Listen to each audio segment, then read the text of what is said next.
नमस्कार and welcome to study IQ my dear friends. आज 3 October 2020 Saturday के financial news को एनालाइज करेंगे। आज हमारे टेबल के ऊपर है 4 इंपॉर्टेंट टॉपिक्स। टेस्ला का इंडिया प्लान, रेलवे ने कैग रिपोर्ट के बारे में एक कमेंट पास की है या फिर अपना एक स्टैंड प्रेजेंट किया है, लोन मोराटोरियम, ये एक बहुत ही इंपॉर्टेंट टॉपिक है, और subsidies want help boost exports, ये बताया है पीयूष गोयल साहब ने। स्टडी आईक्यू की टीम ने मिलकर एक स्मार्ट कोर्स डिज़ाइन किया है। ये स्मार्ट कोर्स सिविल सर्विसेज यानी कि यूपीएससी की एग्जामिनेशन के लिए है। यूपीएससी के प्रीलिम्स और यूपीएससी की मेंस दोनों पोर्शन को ये कवर कर लेता है ये हमारा स्मार्ट कोर्स, और 8 अक्टूबर तक ईएमआई की ऑफ़र भी अवेलेबल है। ईएमआई के बारे में ज़्यादा जानना चाहते हैं, स्मार्ट कोर्स के बारे में ज़्यादा जानना चाहते हैं, all you have to do is download our mobile application. Dear friends, अगर आज का वीडियो आपको पसंद आता है तो please make sure that you hit the like button.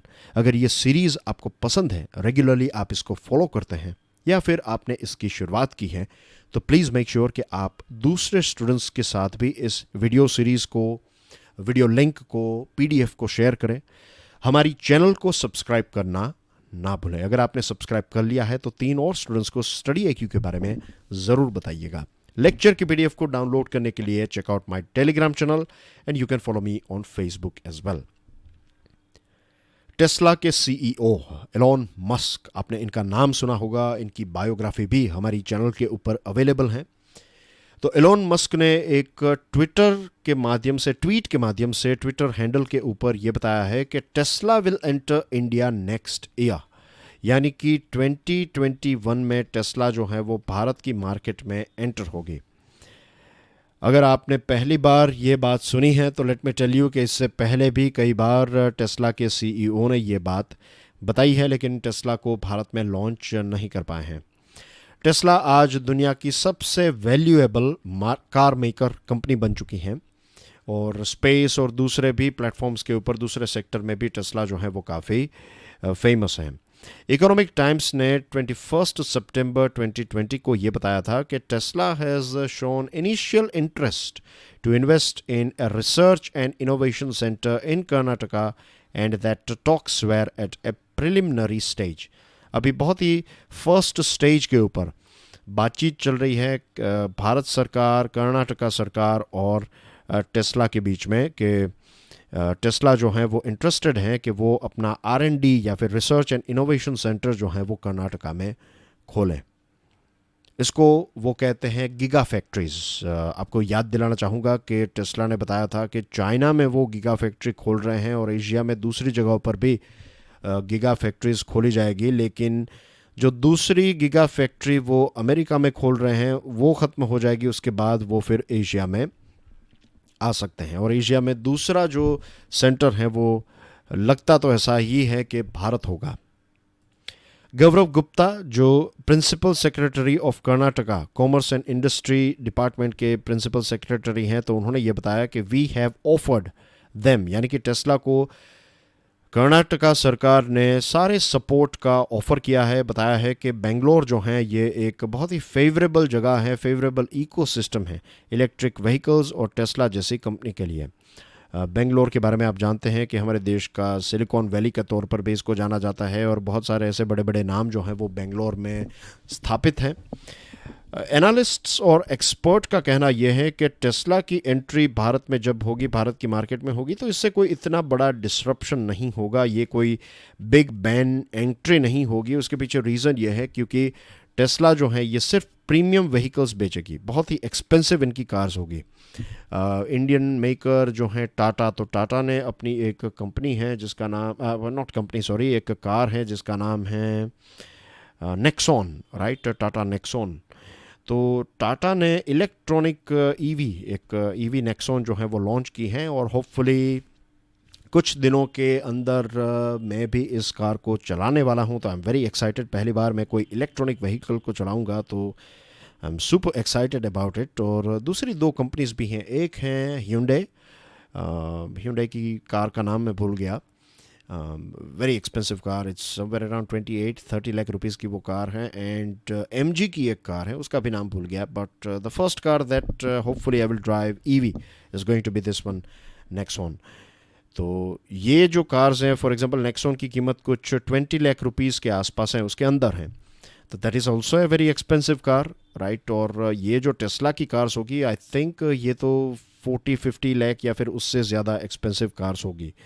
तो इससे भारत की कार इंडस्ट्री में इतना कोई बड़ा इम्पैक्ट नहीं होगा, इतना कोई बड़ा डिसरप्शन नहीं होगा। लेकिन हाँ, टेस्ला की एंट्री से फ्यूचर में ये भी हो सकता है कि टेस्ला भारत के कस्टमर्स, भारत की डिमांड को ध्यान में रखते हुए इस प्राइस सेक्टर में भी 10 लाख 15 लाख की कार बना सकता है, और फिर एक नया कंपटीशन का माहौल हो सकता है, क्योंकि भारत तो चाहता ही है कि हम ज़्यादा से ज़्यादा ईवी यहाँ पर चलाएं, क्योंकि हमारे यहाँ पर सोलर एनर्जी काफ़ी ज़्यादा है, और हम सोलर एनर्जी से इलेक्ट्रिसिटी पैदा कर सकते हैं, थिंग्स लाइक दैट। तो हमारा जो टारगेट है कि 2030 तक हमारे देश में 30% जितने व्हीकल्स जो हैं वो ईवी होंगे।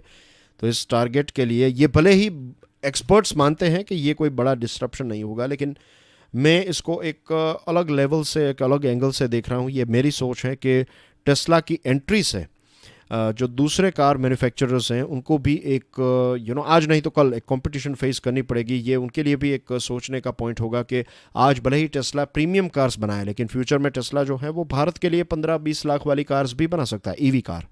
और फिर सरकार सब्सिडी और डिस्काउंट्स और ये सारी चीज़ें प्रोवाइड करेगी, तो लोग जो हैं इनको अपने पेट्रोल डीजल की कार्स को बेचकर धीरे धीरे ईवी की तरफ मोटिवेट होंगे, ईवी खरीदने के लिए।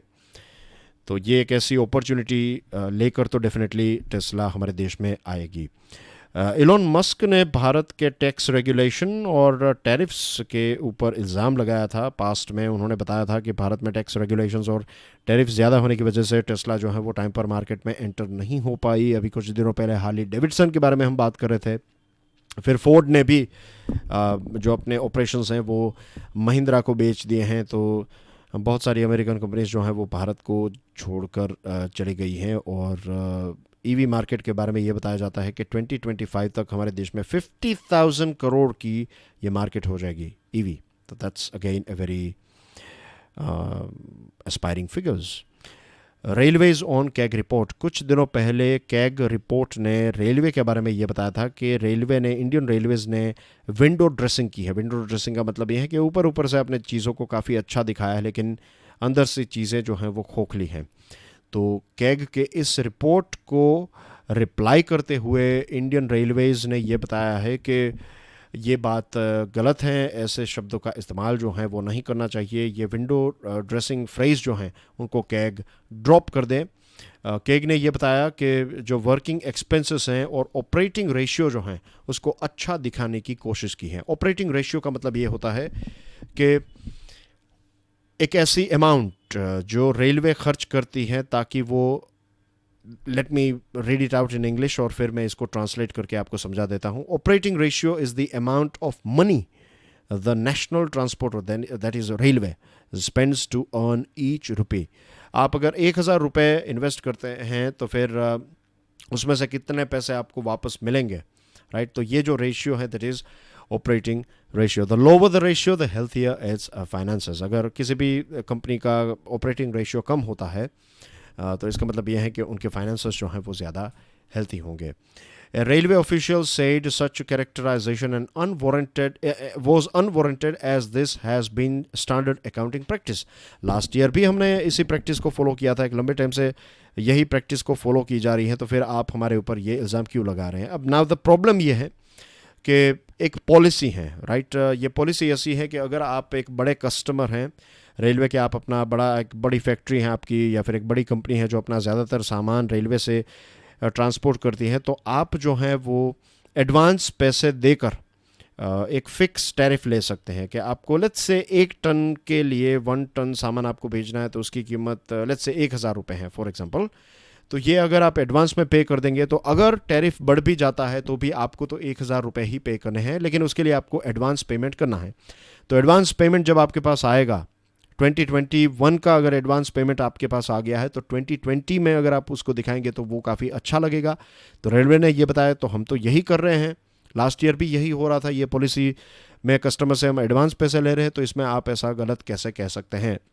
रेलवे के ऑफिशियल ने यह भी बताया कि रेलवे का एक सामाजिक सेवा का भी एक दायित्व है, एक रिस्पॉन्सिबिलिटी, एक ऑब्लिगेशन है कि हम बहुत सारे लोगों को जॉब्स प्रोवाइड करते हैं, पेंशन बिल्स हैं, 7th पे कमीशन के आने से बहुत सैलरीज बढ़ चुकी हैं, सैलरीज और पेंशन्स और ये सारी चीज़ें काफ़ी बढ़ चुकी हैं, और जो पैसेंजर फेयर्स हैं उसके ऊपर भी सब्सिडी प्रोवाइड की जाती है। तो ये सारी चीज़ों को भी आपको देखना चाहिए था। लोन मोराटोरियम के बारे में बात करें तो सुप्रीम कोर्ट में गवर्नमेंट ऑफ इंडिया ने ये बताया है कि जो कंपाउंड इंटरेस्ट है, लोन के ऊपर जो कंपाउंड इंटरेस्ट है, उसको वेव करने के लिए, उसको माफ़ करने के लिए सरकार तैयार है। 2 करोड़ रुपए तक की जो लोन है, उन लोन्स जिसमें ज़्यादातर जो हैं एजुकेशनल लोन हैं, housing loan, educational personal loans हैं, एमएसएमईज़ की लोन्स हैं, तो इनको जो इंटरेस्ट ऑन इंटरेस्ट पे करना था तो इसको माफ़ करने के लिए सरकार तैयार है। ये खर्च जो है वो सरकार उठाने के लिए तैयार हैं। इससे बड़ी जो लोन्स हैं उनको तो अपना जो पेमेंट है वो पे करना ही पड़ेगा। और एक्सचेकर के ऊपर यानी कि देश के ऊपर इसका कितना बोझ आएगा, तो ये 10,000 करोड़ से लेकर 20,000 करोड़ के बीच में इतना पैसा जो है वो सरकार को इसमें ये वेवर देने से इतने पैसे जो हैं वो खर्च करने पड़ सकते हैं।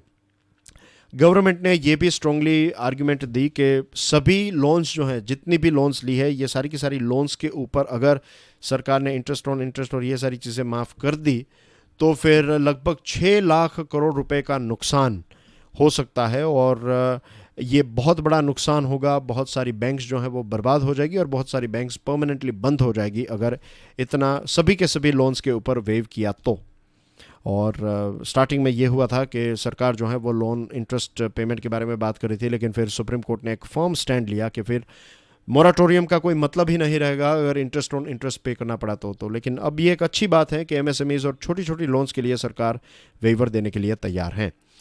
लास्ट आइटम है, एक छोटा सा टॉपिक है। पीयूष गोयल साहब ने एक वेबिनार को एड्रेस करते हुए ये बताया है कि हम यानी कि हमारा देश जो है वो हर साल $1 ट्रिलियन वर्थ के आइटम्स को एक्सपोर्ट कर सकता है। इसके लिए सब्सिडी काम नहीं करेगी। सब्सिडी से अगर आप सोच रहे हैं कि गवर्नमेंट आपको सब्सिडी प्रोवाइड करे और फिर हम ज़्यादा एक्सपोर्ट करें, तो that is not a sustainable way. अगर हमें $1 ट्रिलियन जितनी आइटम्स को, इतनी वैल्यू की आइटम्स को हर साल अगर एक्सपोर्ट करना है तो उसके लिए हमें हमारी क्वालिटी को इम्प्रूव करना पड़ेगा, हमारी अच्छी टेक्नोलॉजी का इस्तेमाल और स्केल ऑफ प्रोडक्शन, यानी कि प्रोडक्शन में हर एक लेवल पर कॉस्ट कटिंग हो, लेकिन इसका मतलब ये नहीं है कि क्वालिटी के साथ कॉम्प्रोमाइज़ हो। तो इस प्रकार से अगर हम चीज़ों को करेंगे तब जाकर हम $1 ट्रिलियन पर ईयर इतना एक्सपोर्ट हम कर सकते हैं। उनके शब्दों में उन्होंने बताया, why can't we aim for $1 trillion exports from India? We certainly can. I see no reason why we cannot. For that, we need to be clear on actionable items. Subsidies are never going to get us there. I am very, very clear about it. और ये बात सच है। हाँ, कई ऐसे sector हैं उनको थोड़े टाइम के लिए सब्सिडी दी जा सकती है, लेकिन डेमोक्रेसी में ये होता है कि आप सब्सिडी देंगे तो फिर वो आदत बन जाती है। तो ये इसका आदत नहीं बनानी है इसको। फॉर टाइम बिंग अगर गवर्नमेंट थोड़ा सपोर्ट प्रोवाइड करे तो दैट्स अ गुड थिंग। लेकिन अगर आपको ये प्रश्न पूछा जाए कि भारत अपने ग्लोबल लेवल पर या फिर ग्लोबल मार्केट शेयर में भारत अपना शेयर कैसे बढ़ा सकता है या फिर अपना ज़्यादा प्रोडक्ट्स कैसे बेच सकता है, तो उसका आंसर इन शॉर्ट यही है कि अच्छी technology, good quality products provide करें, अच्छी टेक्नोलॉजी का इस्तेमाल करें, राइट ऑपरेशंस जो हैं या फिर पूरा जो प्रोडक्शन है, तो इसमें ट्रांसपोर्टेशन आ गया, raw material, input, output, process, ये सारी चीज़ों के ऊपर अगर हम काम करें, इसको और ज़्यादा एफिशिएंट बनाएं, तो हम गुड क्वालिटी के प्रोडक्ट्स को रीज़नेबल प्राइस में बना सकते हैं और इसको फिर जाकर हम मार्केट को कॉन्कर कर सकते हैं। That's everything from my side. Thank you very much for watching this video को दूसरे स्टूडेंट्स के साथ शेयर ज़रूर करें। हमारी चैनल को सब्सक्राइब करना ना भूलें dear friends. Keep studying with study IQ। God bless you all. जय हिंद।